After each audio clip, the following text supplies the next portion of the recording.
Shoutout Bro, Darkside. Под первым гайдом на скип набралось свыше 1000 лайков, в связи чего я понял, что вам эта тема нравится. Давайте наберем больше, чем в прошлый раз. В данном видео ты узнаешь всю теорию от А до Я, а также фишки и тонкости. Скип начинается с проклятого данжа, далее будем называть данный данж караптом. Для начала нужно выбрать локацию, в которую ты будешь заходить. Всего есть 3 режима в караптах: охотник, следопыт и убийцам. Все 3 режима можно разделить на 2 категории: безопасный и небезопасный. К первому типу относится режим охотник. Пороговое значение вхождения в данный карапт 800 единиц общей мощности предметов с учетом мастерства на них. Попасть в режим охотник можно только в синих или желтых зонах, только здесь при смерти дроп с твоего персонажа не пропадает. Далее идут 2 режима, следопыт и убийца, уже с возможностью полной потери лута. Попасть в оба режима можно только из красных или черных зонах. Минимальное пороговое значение для следопыта это 900 единиц мощности, далее будем называть это IP. Следующий режим это убийца, минимально необходимый IP это 1200. Теперь вновь вернемся к понятию скип и разберем его. Что же это значит? Скип это избегание противника в проклятом данже при помощи уничтожения 3 кристаллов во время вторжения. Сам процесс во время фарма карапт называется зачисткой. Твоя основная цель во время зачистки это как за можно более короткое время забрать 3 боковых и 1 главный сундук. На этом и будет базироваться твой фарм. За особенности каждого режима я скажу тебе позже. Сейчас перейдем к билдостроению. Любой билд для скипа должен стоять на 3 китах. Это скорость фарма, мобильность и возможность эскейпа, но главное условие, что все должно находиться в идеальном балансе и соотношении. Разберем сначала слот оружия, оно должно содержать все 3 ранее названных постулата. Для примера возьмем медвежьи лапы, как эталонное оружие, выставив скилл билд из раздирающей ярости, адреналина и острого пореза. Возможность быстро фармить это означает убивать как можно больше мобов по соотношению время-качество. То есть тебе необходимо умение, которое бьет по области. Раздирающая ярость как раз такое имеет, из-за чего нам подходит, в отличие от другого скилла, который тебе дается на выбор, это раздирающий удар. Данный скилл бьет только в одну цель, что по сути малопродуктивно. Второй скилл адреналин дарует тебе дополнительную скорость атаки, а также скорость бега, что позволяет закрыть такие пункты, как скорость фарма и мобильность. Острый порез, ультимативный скилл у медвежьих лап, включает в себе все необходимые факторы успеха, большой урон и прыжок, в то время лишь сам факт прыжка позволяет быть тебе более мобильным и иметь возможность выпрыгнуть из той же самой ловушки. Слот оружия мы с тобой разобрали, а твой личный выбор имеется с десяток оружий, которые подходят под данные 3 условия. Список всех оружий, подходящих для скипа, ты видишь на экране, где самые лучшие и сильные находятся наверху, а худшие внизу. Теперь слот головы, или же шапки. Голова, в отличие от оружия, не может закрыть все необходимые условия для предмета, но 1 или 2 уж точно. Разберем колпак культиста, также эталон предмет для головы. На выбор имеется 2 скилла, это силовое поле и разложение души. Силовое поле при своем использовании откидывает рядом находящихся врагов на определенное расстояние, в то время как разложение души наносит магический урон в течение какого-то времени. Если при зачистке все понятно, что нужно использовать разложение души, то во время вторжения может произойти разногласие, ведь если поменять данный скилл на силовое поле, может не хватить урона по кристаллу, но зато будет возможность оттолкнуть противника и выиграть себе время.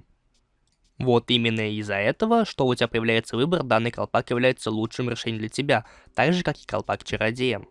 Слот брони – один из довольно интересных вариантов, где можно как-либо развернуться, сделав упор в выживаемость, например, как в случае с курткой убийцы, которая дает невидимость, или же вложить весь потенциал в скорость фарма, выбрав себе мантию друидом. Оба варианта хороши, на данный момент лучшей броней для скипа является мантия клирика. В игре всего существует 3 типа брони – кожаная, латная и тканевая. Тканевый имеет самый большой процент дополнительного урона среди всех остальных видов брони. Разберем, какая броня подойдет лично тебе. Если только начинающий скипер, у тебя есть стабильно хорошие варианты тела. Это куртка убийцы и мантия клирика. Почему именно они и вообще как выбрать себе броню? Все зависит от твоего скилла. Если ты силен не по годам и веришь в себя, тебе нужна броня, которая усилит твое отстающее умение. Всего их можно выделить 2. Умение фармить и умение скипать. В случае, если ты профессионал, берешь тело с расчетом на более быстрый фарм, и в противоположном случае, будучи новичком, выбираешь броню, которая дает тебе мобильность. Всего есть 3 типа курток. Первые направлены на скорость фарма, вторые на мобильность и выживаемость, третий комбинированный, который помогает как фармить, так и выживать. К фармящим вещам относятся мантия друида и куртка охотника. К предметам, рассчитанные больше на сейф, куртка убийцы и мантия культистам. Комбинированные это мантия клирика, королевская куртка. Тебе, как для новичка, предстоит выбор между мантией клирика и королевской курткой, но предлагаю тебе именно первый вариант, просто из-за того, что королевская куртка подходит не под все билды, а также трудна в исполнении. Чем же все-таки так хорош клирик? За счет скилла Бессмертная Душа имеется возможность как фармить мобов намного быстрее, так и получить 3-секундную неуязвимость. Слот ботинок. Сапоги всегда субъективны и меняются от меты к метим, вследствие чего у тебя есть достаточно огромный пул на выбор. Стоит запомнить одну вещь, что есть все сапоги, кроме королевских сандалий, ведь они единственные дают прибавку к твоему урону. Этот выбор точно хороший, но не для начинающего игрока из-за своей цены. Из-за этого выбирайте любые ботинки из данного списка, все так или иначе хороши. Слот плаща могут поделить между собой 4 предмета, это плащ Тетфорда, Королеона, демонов и нежити. Что, как и почему. Тетфорд будет использоваться с тобой 95% случаев, ведь молния, проходящая по 4 целям с откатом 15 секунд, ну очень уж сильна. Плащ Королеона подходит лишь для булавы. Плащ демонов можно использовать лишь в тех случаях, когда он у тебя где-то появился, но на плащ Тетфорда не хватает. Очень долгий КД и сравнительно низкий ДПС за минуту в сравнении с плащом Тетфордом. Последний и самый интересный плащ. Плащ нежити. Это будет тот самый костыль, который поможет освоиться тебе, но не более. Данный плащ вводит тебя невидимость, когда у владельца остается ниже 15% хп. Теперь поговорим за этот самый плащ. Использовать его нужно по такому принципу, отталкиваясь от того, что у тебя на слоте тело. Если ты взял комбинированную броню или же с расчетом на фарм, брать этот плащ можно и имеет смысл. Например, мантия клирика плюс плащ нежити. Ведь у тебя будет хватать урона по мобам, хоть и чуть меньше, чем с Тетфордом. Но ни при какой ситуации нельзя миксовать его с броней, рассчитанной на сейф, по типу куртка убийцы плюс плащ нежити. В данном случае у тебя не будет хватать урона и к тебе будет часто вторгаться. Слот зельев.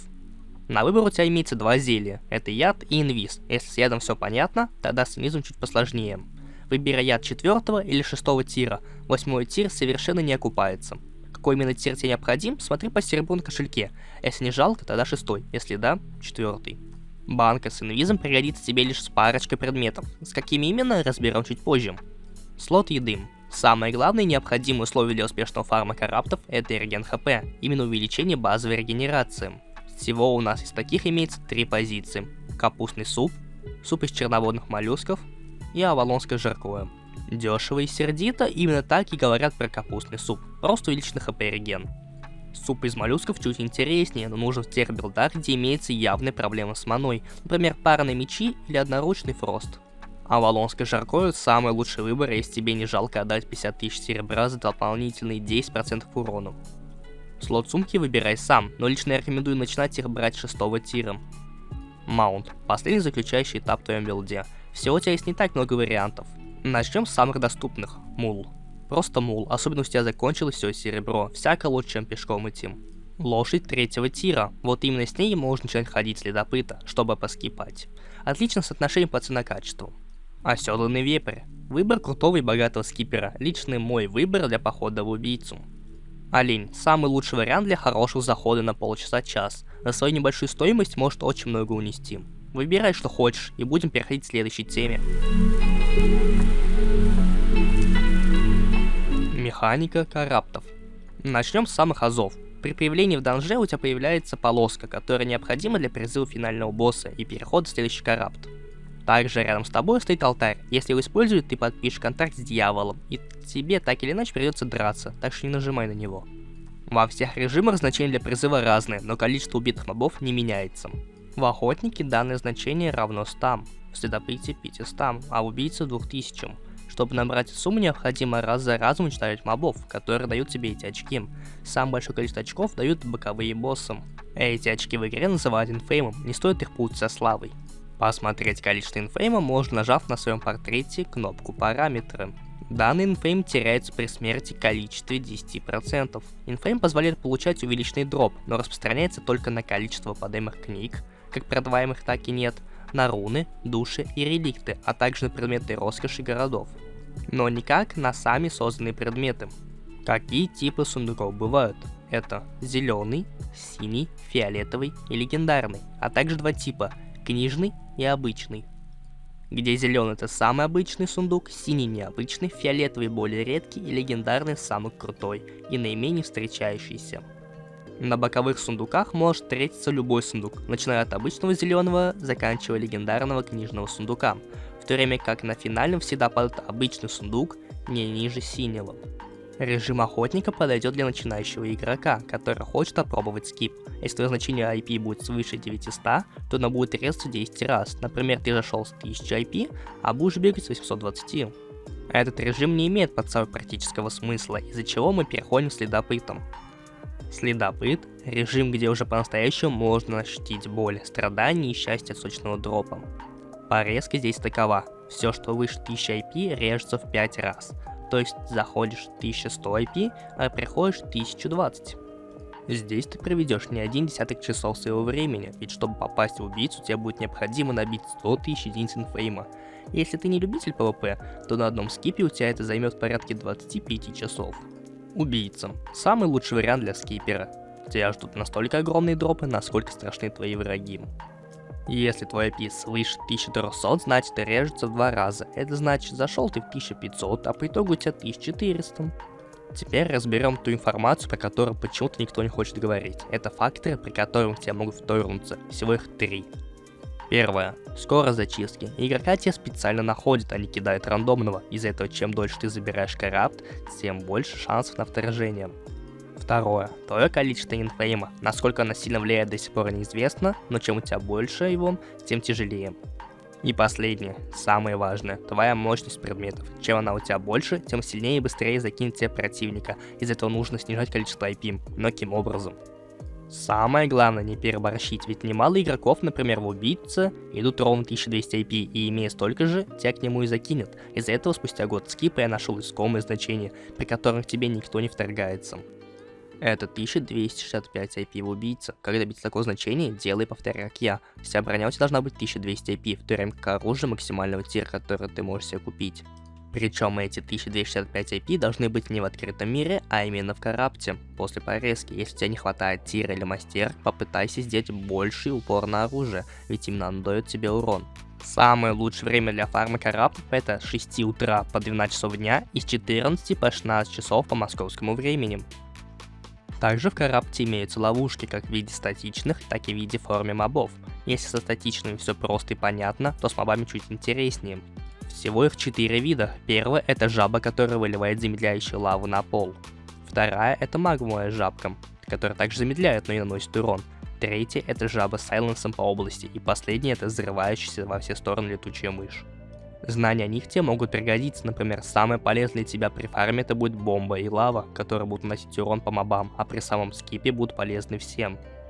Более-менее разобрались с механиками, теперь подводим большой итог. Мы собрали тебе эталоны билд, давай повторим, что у тебя вышло. Медвежьи лапы высокого тира, колпак культиста, мантия клирика, например, сандали чистоты, плащ Тетфорда, яд 4 тира, капустный суп, сумка 6 тира и олень. С этим уже можно идти фармить, но как? Хороший вопрос. Давай его и разберем. Твоя цель как можно быстрее набить заветное количество очков для призыва финального босса, но в это же время нужно забрать все 3 боковых сундука и сделать максимально быстро. Что делать-то будем? Для этого я составил тебе маршруты всех карт, которые имеются на данный момент, фотка каждую, или же переходи в Discord сервер данного канала. Я залью в отдельный чат все маршруты, а пока смотри на всех их.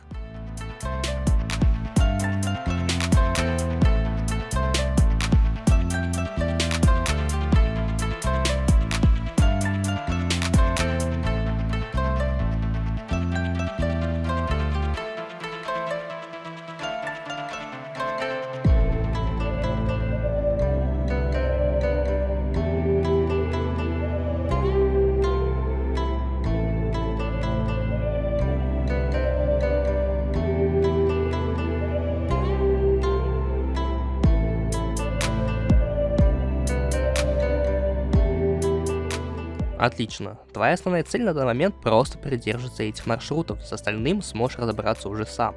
Как убивать пачки мобов и боссов, ты можешь посмотреть в плейлисте коррапты или же проклятые данжи. Там будет вся оставшаяся информация, которую я не добавил в этот ролик. Последний, решающий, самый важный для тебя раздел – Skip. Само вторжение может начаться когда угодно, до момента появления финального босса плюс 10 буферных секунд, в которые может лететь противник. Научить скипать по одному ролику не получится, даже если видео будет длиться 3 часа, этому нужно учиться лично на практике, без этого никуда, из-за чего готовься перед 2 часов бегать с пульсом 120 и мокрыми руками, почти у каждого этого было, но это окупится буквально через неделю игры. Расскажу тебе за основные тонкости. Во время вторжения на карте начинают спавниться дозорные, они раскрывают местоположение игрока, которого он заметил. Самое интересное, что засветить тебя на карте он должен находясь к тебе лицом, то есть если пробежать его за спиной, ты не появишься на карте. Первым делом иди ломать пирокристалл, параллельно этому не отдавая скиллы на мобильность, потому что в данный момент ты скорее всего не видишь противника.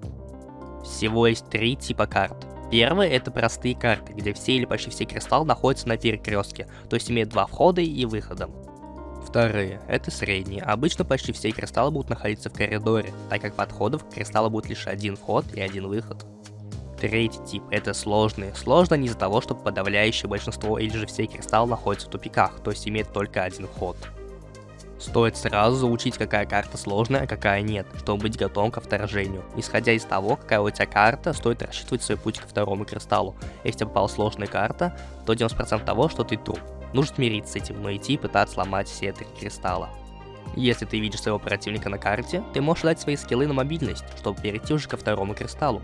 Есть одно золотое правило: если 2 кристалла сломаны, то значит уже почти скипнул своего противника. Если же ты его не видишь, идешь не кастуя спелов и ломаешь кристаллы. В такой ситуации поможет банка с ядом, который ты никогда не даешь на первый кристалл. Если ты смог сломать его и не увидеть противника, самым лучшим решением будет идти туда, где есть мобы. Ведь если он их не заагрил, а ты видишь этого, то ты уверен, что его там нет. Если ты попал в контакт с противником, отдавай все свои скиллы и убегай от него. Лучше всего это делать в сторону другого кристалла. Дальше разбирать сам процесс скипа лишь в теории практически невозможен. Могу дать тебе пару фишек на заметку.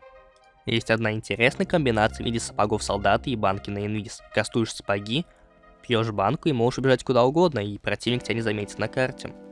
Если же ты видишь, что к тебе вторгаются, ты можешь кастнуть скиллы по типу адреналина или же тех же сапогов солдата, так как при вторжении все твои скиллы сбрасываются. Основной момент, когда ты уже более-менее поймешь, что такое скип, это одна мысль. Ты должен играть как дурак, будучи умным игроком, и также оставаться умным игроком, чтобы не совершать глупых ошибок. Обычно твой противник будет думать, что ты пойдешь на самый ближний кристалл, но ты можешь переиграть его, ломая кристалл, который находится в другой части карты.